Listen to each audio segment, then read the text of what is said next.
కూర్చుంటే కాలు కదపలేనంటే ఎప్పటికీ రాదుగా ఊహలకో రూపం. బతుకు నీది అనుకుంటే భవిత నీది అనుకుంటే భయపడక వెలిగించే నెత్తురుతో దీపం.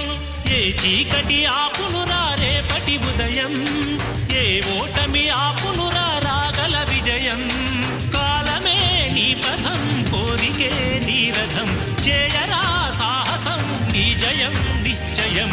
అనుకుంటే కానిది ఏమున్నది, మనిషి అనుకుంటే కానిది ఏమున్నది.